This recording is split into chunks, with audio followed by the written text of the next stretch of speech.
오늘도 예배드리시는 여러분 모두에게 하나님께서 주시는 큰 은혜가 있기를 축복합니다. 하나님의 지혜의 은혜가 아픔 가운데 있는 우리 성도님 여러분에게 또 함께 하시기를 축복합니다. 요한계시록은 미래에 일어날 일에 대해서 요한에게 환상으로 보여준 내용이죠. 현재 먹고 살기도 바쁘고 힘든데 미래에 될 일을 알아서 무엇하냐라고 생각하는 분들도 계실 것입니다. 그러나 우리는 꼭 알아야 합니다. 과거의 역사 속에서의 실패와 성공을 거울 삼아서 지혜로운 오늘을 살 수가 있고 미래에 일어날 일을 알아야 지금 바르게 대처를 할 수 있기 때문에 그렇습니다. 현재를 지혜롭게 살아가려고 하면은 과거도 또 미래도 잘 알아야 합니다. 하나님께서 처음 창조하실 때 하늘과 땅과 바다는 아름다운 것이었습니다. 하나님께서 지으신 것을 보시고 보기에 좋았더라 그렇게 기뻐하셨습니다. 그러나 아담이 타락하고 사람들의 마음이 악하여질 때 하나님께서는 땅 위에 사람 지으셨음을 한탄하사 마음에 근심하시고 홍수로 그 아름다운 땅을 사람과 함께 심판하셨습니다. 홍수 심판과 후에 소돔과 고모라 성에 대한 불의 심판은 마지막 종말의 심판을 미리 보여주는 예표입니다. 사람들은 지상 낙원을 꿈꿉니다. 겉으로의 우리 현재의 모습은 매우 발전하는 세상에 살고 있음이 틀림이 없습니다. 과학도 발전하고 경제도 예술도 의술도 생활 환경 모든 면에서 발전하고 있습니다. 사람의 생명도 스스로 연장할 수 있는 사회가 되었고 죽지 않는 사회가 올 수 있다고도 확신하는 그런 사람이 있습니다. 죽지 않고 계속 살았으면 참 좋겠죠. 그럴 날이 올 수 있다고 그렇게 주장하는 사람도 있습니다. 그러나 안타깝게도 인간의 그러한 꿈은 공상으로 그치게 될 것입니다.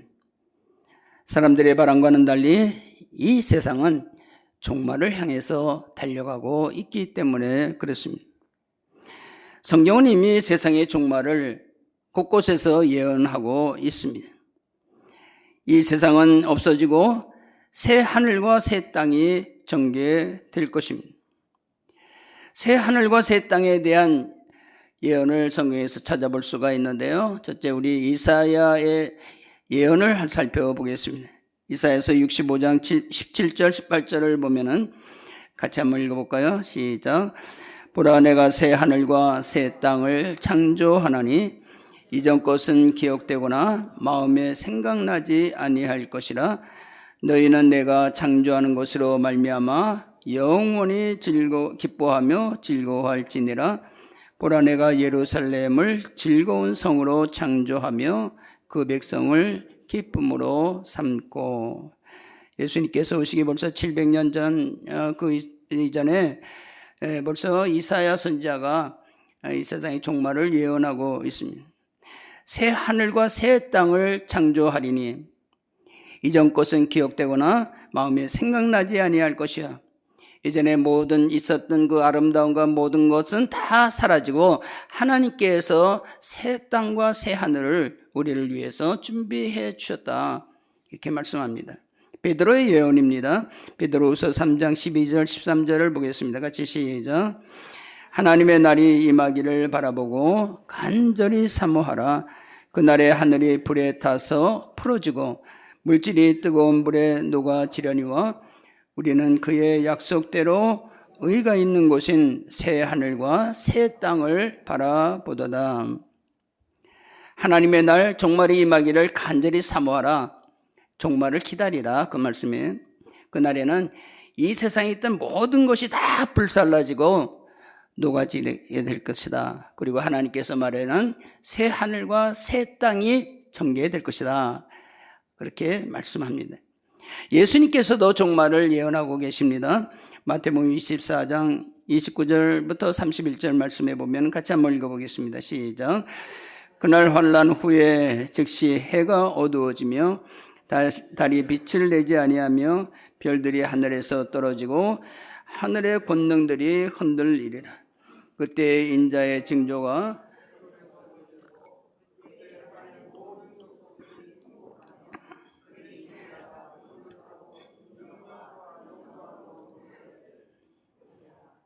그가 큰 나팔소리와 함께 천사들을 보내리니 그들이 그의 택하신 자들을 하늘 이 끝에서 저 끝까지 사방에서 모으리라. 예수님께서 말씀하신 것입니다. 하나님의 아들 예수님께서 그날 환난 후에 해가 어두워지고 달이 빛을 내지 않으며 별들이 하늘에서 떨어지고 하늘의 권능들이 흔들리리라. 지금에 있던 모든 질서가 다 무너지게 되겠다. 그때 우리 주님께서 구름을 타고 영광 중에 이 세상에 심판주로 재림하실 텐데, 그때 각 흩어져 있던 하나님의 백성들을 이 땅 끝에서 저 땅 끝까지 있는 모든 하나님의 백성들을 다 모아서 천국으로 인도하겠다. 그렇게 예수님께서 말씀하고 있는 것입니다. 오늘 본문 1절 사도 요한의 예언입니다. 우리 요한은 어떻게 말했을까요? 오늘 1절 아까 읽었지만 다시 한번 읽겠습니다. 시작. 또 내가 새 하늘과 새 땅을 보니 처음 하늘과 처음 땅이 없어졌고 바다도 다시 있지 않더라. 똑같은 말들을 하고 있는 거예요. 하나님께서 선지자를 통해서 또 예수님을 통해서 사도를 통해서 지금 다 하나님께서 앞으로 되어질 일을 구체적으로 환상으로 말씀으로 우리에게 보여주셨습니다. 이 세상의 종말은 인간의 생각과 관계없이 이루어질 것입니다. 이는 하나님의 변함없는 계획이기 때문에 그렇습니다. 인간의 계획은 변경될 수 있지만은 하나님의 계획은 절대 불변하게 이루어집니다. 그대로 이루어집니다. 그러니까 종말은 반드시 온다는 것입니다. 새 하늘과 새 땅도 그대로 우리에게 보여질 것을 말씀하고 있습니다. 하나님의 심판 앞에 설 자들에게는 이날은 두려움과 공포와 절망의 때입니다. 그러나 하나님의 자녀들에게는 기쁨과 영광을 체험하게 되는 때입니다. 왜 그렇습니까? 거룩한 성 새 예루살렘 천국으로 입주하는 날이기 때문에 그렇습니다. 2절을 같이 한번 읽어보겠습니다. 같이 2절 말씀 시작. 또 내가 보매 거룩한 성 새 예루살렘이 하나님께로부터 하늘에서 내려오니 그 준비한 것이 신부가 남편을 위하여 단장한 것 같더라. 새 예루살렘 거룩한 성은 어떤 것일까요? 여기 보니까 신랑을 맞이하는 신부가 신랑을 맞이하는 단장하는 것처럼 되더라. 여성이 이 세상에 제일 아름다운 때가 언제일까요? 결혼식 할 때, 남편을 맞이할 때 꽃단장을 하고 남편을 맞이하지 않습니까? 그때의 아름다움처럼 천국이 아름답겠다 말씀합니다.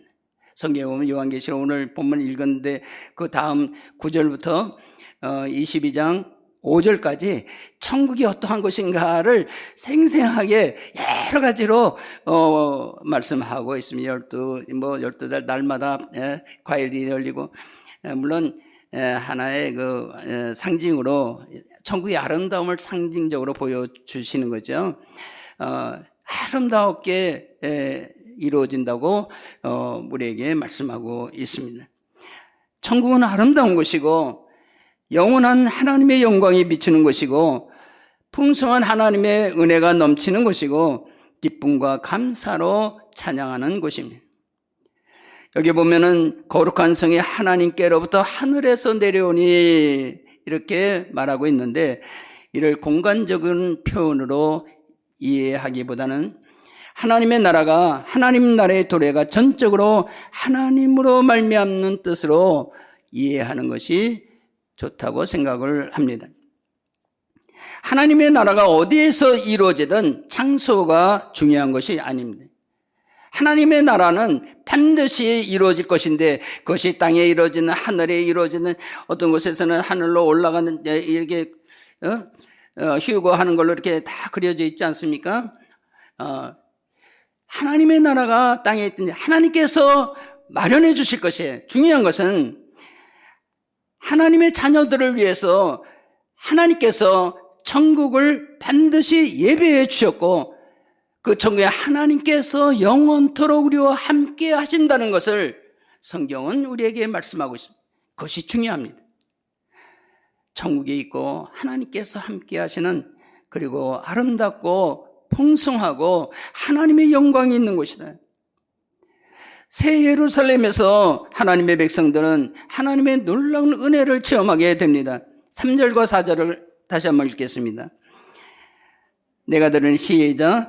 내가 들으니 보좌에서 큰 음성이 나서 이르되, 보라, 하나님의 장막이 사람들과 함께 있으며 하나님이 그들과 함께 계시리니 그들은 하나님의 백성이 되고 하나님은 친히 그들과 함께 계셔서 모든 눈물을 그 눈에서 담아주시니 다시는 사망이 없고 애통하는 것이나 곡하는 것이나 아픈 것이 다시 있지 아니하리니 좋은 것들이 다 지나갔음이로다. 넓고 아름답고 모든 생활용품들이 잘 갖추어진 새 집에 결혼해서 신랑 신부가 들어가는 것은 모든 신랑 신부의 꿈일 것입니다.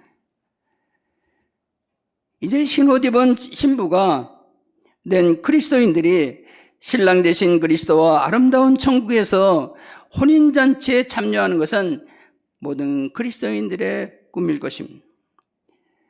이 세상의 종말은 그 꿈이 이루어지는 날입니다. 그때 하나님께서 여러분들의 눈에서 눈물을 닦아주신다고 말씀하고 있습니다. 하나님께서 친히 여러분들의 눈에서 눈물을 닦아주는 모습은 정말 감동적인 모습이 아닐 수가 없습니다. 사랑하는 사람이 아픈 사람의 눈에서 눈물을 닦아주는 것은 아픈 사람에게는 큰 힘이 될 것입니다. 근데 그 대상이 전능하신 하나님께서, 창조주 하나님께서 나 같은 아주 진짜 피조물인 나의 눈에서 눈물을 닦아주신다는 것은 얼마나 영광된 일이겠습니까? 그 눈물은 이 세상에서 지낼 때 흘렸던 눈물입니다. 주님 때문에 때로는 아프고, 때로는 괴로웠고, 때로는 고통스러웠고, 때로는 그런 여러 가지 어려움 때문에 눈물을 흘렸던 그 눈물을 하나님께서 위로해 주시고 하나님께서 그 눈물을 닦아 주신다는 것입니다. 하나님께서 눈물을 닦아 주신다는 건 상징적인 의미입니다. 하나님께서 우리를 위로해 주시는 위로를 말하는 것입니다. 하나님께서 모든 풍성한 것으로 우리를 채워주신다는 것을 말씀해 주고 있습니다. 하나님이 우리와 너무 아주 가까우신 분이라는 것. 우리 하나님은 지엄에서 높은 데 계셔서 멀리 계신 분이 아니라 나와 함께 나의 눈에서 눈물을 닦아줄 정도로 아주 친밀하신 분이라는 것을 말씀하고 있습니다. 우리가 이 세상에서 그리스도를 위해서 겪는 모든 고통을 참고 인내할 이유가 여기에 있습니다. 여러분, 때로는 교회를 위해서, 때로는 정말 하나님의 의를 위해서 여러 가지 어려움을 당할 때가 있지만은 이 세상에 보답받을 수 없을지라도 우리가 그것에 낙심하지 아니할 것은 반드시 마지막 날에 하나님께서 모든 것을 갚아주시고 위로해 주시고 모든 것으로 채워주신다는 것을 확실하게 믿는다고 하면은 우리는 하나님의 영광을 위해서 최선을 위해서 달려가야 될 줄로 믿습니다. 또한 이 세상이 때로는 불공평합니다. 악인이 득세할 경우가 많이 있습니다. 의인이 오히려 괴로움을 당하고 혼란스러워 낙심할 때가 있죠. 왜 세상이 이렇게 엉망진창이냐? 그러나 우리가 너무 낙심하지 마시기 바랍니다.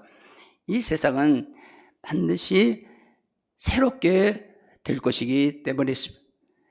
이 세상의 모든 악과 모든 잘못된 것은 반드시 새로워질 때게 할 때가 있다는 것입니다. 누가 이 세상을 새롭게 합니까? 정치제도가 이 세상을 새롭게 할 수 있습니까? 예의를 잘 가르치고 법제도를 새롭게 함으로 새롭게 될 수 있을까요? 그리스도인들이 전도하면 세상이 새롭게 될까요? 많은 사람들이 지금까지 수없이 많이 노력을 하고 있지만은 세상은 오히려 더 잘못된 길로 가는 것을 볼 수가 있습니다. 이 세상은 사람의 힘으로 새롭게 할 수가 없습니다. 우리 5절 말씀을 같이 한번 읽겠습니다. 같이 시작. 보좌에 앉으신 이가 이르시되 보라 내가 만물을 새롭게 하노라 하시고 또 이르시되 이 말은 신실하고 참되니 기록하라 하시고. 기록하라는 말은 변함이 없다. 이게 반드시 하나님께서 보증하는 거예요. 보좌에 앉으신 이가 누굽니까? 하나님이십니다. 하나님께서 말씀하시되 보라 내가 만물을 새롭게 하노라. 누가 만물을 새롭게 합니까? 하나님께서. 인간은 할 수 없지만은 내 힘으로 사회를 변화시킬 수 없지만은 변화시킬 수 없어요. 아무리 노력해도 안 되는 것이, 오히려 노력하면 노력할수록 더 사회가 악하게 되는 것이, 예수님께서는 마지막 때가 가까우면 더 사랑이 식어지고 더 불법이 횡행해질 것을 말씀하고 있습니다. 그 때문에 우리는 사회가 악하다고 해서 잘못된다고 해서 너무 낙심하지 마세요. 그렇게 흘러가는, 역사는 그렇게 가게 돼 있습니다. 지금 더 사회가 이 질서가 무너지고 가치관이 혼돈이 되고, 오히려 아이들은 요새 하나님을 멀리하고 오히려 우상숭배, 일부 잠깐 얘기했지만, 애들이 보면 요새 뭐 점 보는데 대학생들이 점 보러 얼마나 다니는지, 점집. 요새 TV에도 보면 뭐 이상한 분들이 나와서 뭐 점을 치고 그런 게 하지 얼마나 잘 나오는, 옛날에 상상할 수도 없던 일들이 더 벌어지고 있습니다. 여러분들 한탄하지 마세요. 세상은 그렇게 가게 되어 있습니다. 내가 만물을 새롭게 하느라, 만물, 하나님께서 뭐 자연이 무슨 죄가 있습니까? 죄를 새롭게 하느라 그 아니잖아요. 만물의 핵심은 인간입니다. 인간의 모든 것을 새롭게 한다고 하나님께서 말씀하고 있는 것입니다. 우상숭배하고 교만하고 거짓을 말하고 가증한 일을 행하는 모든 것들을 소멸시키고 새롭게 하시겠다는 것입니다. 8절 말씀에 보면 심판받게 될 대상을 구체적으로 지적을 하고 있습니다. 요한계시록은 아주 구체적입니다. 여기 한번 읽어보겠습니다. 8절 말씀 시작. 그러나 두려워하는 자들과 믿지 아니하는 자들과 흉악한 자들과 살인자들과 음행하는 자들과 점성물가들과 우상숭배하는 자들과 거짓말하는 모든 자들은 불과 유황으로 타는 못에 던져지리니 이것이 둘째 사망이니라. 하나님은 그들에게 여러 번 초청장을 보냈습니다. 그러나 그들은 외면했고 조롱했고 오히려 전하는 사람을 핍박합니다. 하나님은 아들 예수 그리스도까지 보내셔서 복음을 전하셨지만 오히려 그들은 예수를 십자가에 못 박혀 죽였습니다. 그들은 하나님을 끝까지 외면하였고 불신앙으로 하나님을 대적하였습니다. 그들은 스스로의 죄로 인하여 심판을 받게 되는 것입니다. 안타까운 일입니다. 그러나 반대로 하나님께서 마련해 주신 새 예루살렘, 천국 혼인잔치의 기쁨으로 참여, 하나님께서 주는 생명수 샘물을 마시는 분들도 있습니다. 누구입니까? 6절과 7절을 살펴보겠습니다. 6절과 7절을 같이 한번 읽어보겠습니다. 시작. 또 내게 말씀하시되 이루었도다. 나는 알파와 오메가요 처음과 마지막이라. 내가 생명수 샘물을 목마른 자에게 값없이 주리니 이기는 자는 이것들을 상속으로 받으리라. 나는 그의 하나님이 되고 그는 내 아들이 되리라. 말씀하시되 이루었도다. 다 이뤘다는 말을 들어본 적 있잖아요. 구속사역을 다 이루셨다는 뜻으로 예수님께서 우리의 구속을 이루시기 위해 십자가에 달리셨을 때 예수님께서 마지막으로 한 말씀이 다 이루었다 하는 말씀이에요. 구속사역을 예수님께서 이루시고 십자가에 돌아가셨어요. 이제 구속한 하나님의 자녀들을 완전한 천국 백성이 되게 하심으로 자기 백성을 위한 하나님의 계획이 완전히 이루어졌음을 선포하는 말씀이 오늘의 본문의 말씀입니다. 이루었다. 천국의 백성들을 다, 우리 하나님의 백성들을 천국으로 다 이주시킨 후에 그들을 보시면서 하나님께서 말씀하신 다 이루었다. 누가 이 놀라운 하나님의 은혜에 참여하게 될까요? 7절에 보면은 이기는 자가 천국을 상속받으리라 말씀하고 있습니다. 이기는 자가, 세상을 이기는 자가 누구일까요?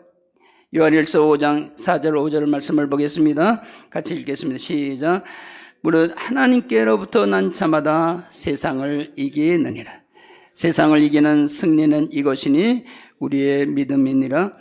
예수께서 하나님의 아들이심을 믿는 자가 아니면 세상을 이기는 자가 누구냐?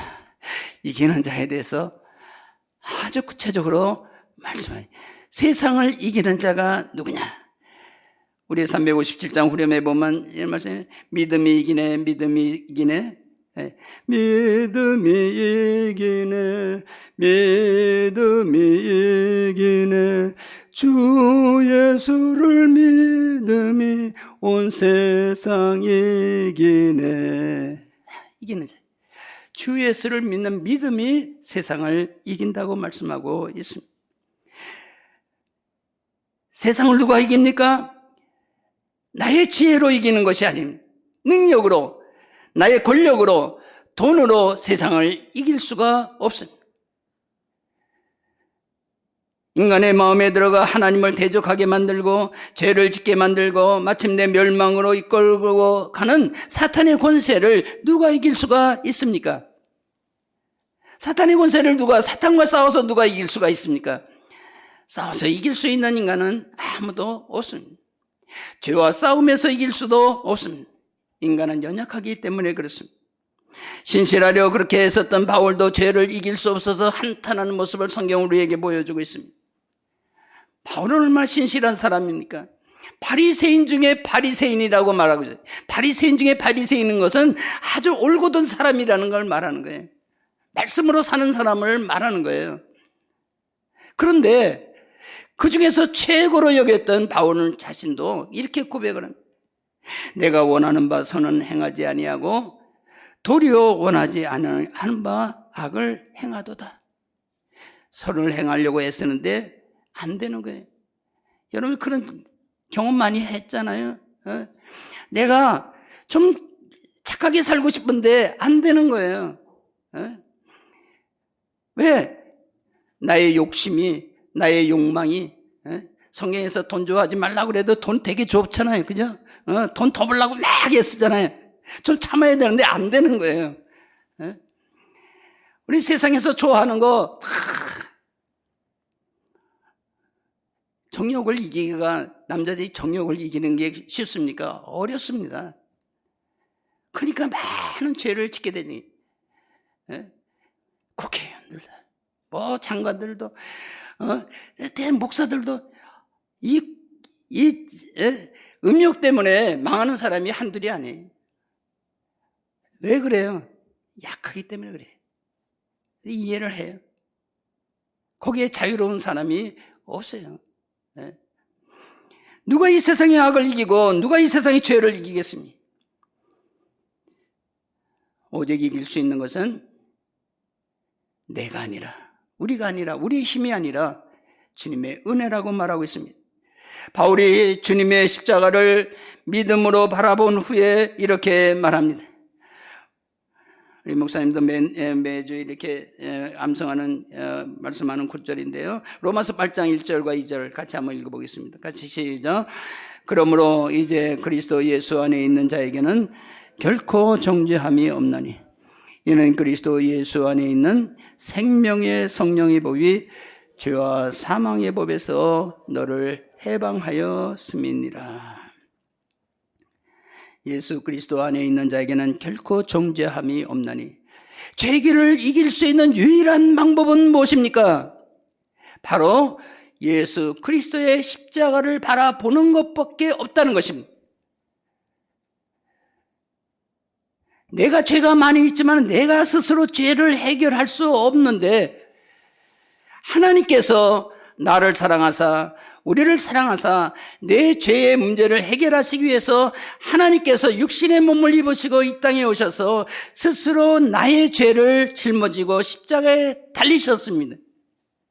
그리고 누구든지 이 하나님의 은혜를 바라보는 자마다 십자가를 바라보는 자마다 구원을 주시겠다고 약속을 했습니다. 예수님께서 십자가를 주실 때 나의 죄의 모든 것까지도 짊어지시고 십자가를 지셨다는 것입니다. 내가 지은 과거의 죄, 현재 짓는 현재의 죄, 내가 지을 미래의 죄까지도 다 몽땅 모아서 주님께서 십자가를 치셨다고 말하고 있습니다. 그리고 십자가를 바라보는 자마다 죄의 정죄로, 율법의 정죄로부터 해방하시겠다고 약속하신 것입니다. 여러분 지금도 죄 짓고 살고 계시죠? 안 그런 아주 나는 지금 안 죄, 그건 좀 뻔뻔한 사람이에요. 제가 볼 땐 다 죄 짓고 있어요. 아들한테 야단친 것도 한두 번이 아니잖아요. 아들한테 막 심하게 한 거, 우리 권사님 웃으시는데 좀 심하게 하는 때가 있죠? 있죠? 알고도 짓는데 모르고 짓는데 많이 있어요. 그런데 우리가 거기에 대해서 우리가 죄책에 시달리지 않을 수 있는 것은 왜냐하면 이미 내가 용서함을 받았기 때문에 그래. 내가 연약하지만은 이미 다 십자가에서 용서를 받았기. 누구를 용서해 줍니까? 십자가를 바라보는 사람, 믿음으로 주님을 바라보는 사람은 그냥 다 용서해 줘. 누가 그게 세상 사람들은 그게 뭘 그렇게 시큰 죄를 짓고서 무슨 뭐 바라만 보면 믿기만 하면 용서해 준다. 그게 무슨, 그게 진리예요.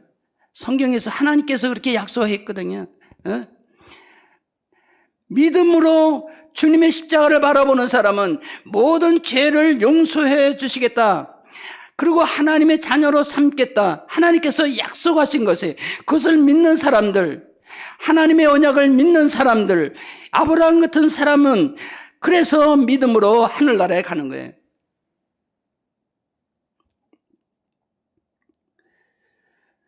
믿는 자에게 선물로 주시는 성령님께서 우리에게 임재하셔서 우리로 하여금 죄를 이길 수 있도록 또 힘을 주십니다. 성령이 우리에게, 우리가 기도하는 목적은 무엇입니까? 기도하는 자에게 성령을 주시지 않겠느냐? 기도하는 사람에게 하나님의 성령이 충만하게 임해서 이길 수 있도록, 미워하는 사람을 사랑할 수 있도록, 거짓말하는 사람이 거짓말을 하지 않도록. 그래도 우리가 거짓말을 하지만은 그래도 우리가 하나님 은혜 안에서 살아가는 사람이 짓는 거짓말하고 그냥 뻔뻔하게 짓는 하나님을 모르는 사람이 짓는 죄하고는 근본적으로 달라요. 저는 그렇게 생각합니다. 우리는 예수 그리스도를 믿는 믿음, 십자가의 믿음이 우리의 죄의 문제를 해결하고 또 율법의 정죄로부터 자유함을 얻고 나아가서는 사탄의 권세, 사탄은 우리를 유혹해서 죄의 구덩텅이에 넣어뜨리는 것이 사탄의 권세 아닙니까? 많은 세상 사람이 사탄에 의해서 조종을 받고 죄 가운데 빠지는 사람이 얼마나. 그런데 예수 그리스도를 믿는 사람들을 하나님께서, 주님께서 보호하사 사탄의 권세로 막아줘서 죄에 빠지지 않게 하시는 거예요. 사탄의 권세로부터도 우리가 승리하게 하는 거예요. 세상을 이길 수 있는 것은 오직 세상을 이길 수 있는, 우리가 믿음으로 죄를 이기고 율법의 정죄로부터 벗어나고 또 우리가 사탄의 권세로 벗어나고 이 세상의 모든 악으로부터 우리가 이길 수 있는 모든 것은 오직 예수 그리스도를 믿는 믿음으로 이길 수가 있는 거예요. 예수님의 진리 가운데 행을. 이제 우리는 여러분들이 이 세상이 혼란하다고 좌충우돌하고 괴로워, 이 세상이 이게 망하게, 세상은 망할 세상이라니까요. 세상은 결과적으로 망할 세상이에요. 그걸 바라보고 우리가 살아가는 것은 아닙니다. 우리의 소망은 어디에 있습니까? 하나님에게 있는 것이고, 우리의 소망은 예수 그리스도에게 있는 것이고, 우리는 진리를 따라가는 거고, 우리는 세상의 대통령을 우리 대통령은 우리가 위해서 기도를 해야 되겠지만은, 우리의 왕은 예수 그리스도이십니다. 예수 그리스도를 따라서 가는 사람입니다. 세상의 어떤 정치에 요동치는 그런 신앙이 되어서는 안 됩니다. 흔들려서는 안 됩니다. 오직 주님을 바라보면서, 주님을 바라고 믿음으로 살아가는 사람, 진리를, 예수 그리스도의 말씀을 따라가는 사람이 바로 이기는 사람이고, 그 사람이 천국을 선물로 받게 되는 것입니다. 그런 사람은 어린 양의 혼인잔치에 참여하게 됩니다. 하나님께서 친히 그 사람의 눈에서 눈물을 흘려주시고 생수의 강을 생수를 마시게 하시는 것입니다. 사랑하는 성도 여러분, 우리가 사는 세상의 종말이 다가올수록 사회는 혼란하고 전쟁의 소문은 늘어나고 하나님과는 더 멀어지는 세상이 되어 갈 것입니다. 성경이 그렇게 예언하고 있습니다. 그러나 염려하지 마시기 바랍니다. 주님을 바라보면 됩니다. 주님만을 바라보면 됩니다. 말씀을 바라보고 말씀대로 살면 됩니다. 세상의 가치관을 따라 살아가는 것이 아니라 주님께서 가르치는, 우리가 성경을 왜 봅니까? 성경이 우리의 가치관의 기준이 됩니다. 성경만 보고 가라가는.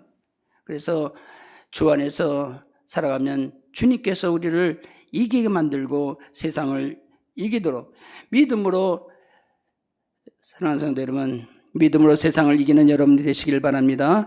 예수 그리스도 안에서 세상을 이기십시오. 그러면 주님께서 마지막 날에 여러분들을 정말 아름다운 하나님께서 함께 하시는 천국으로 여러분들을 인도하실 것입니다.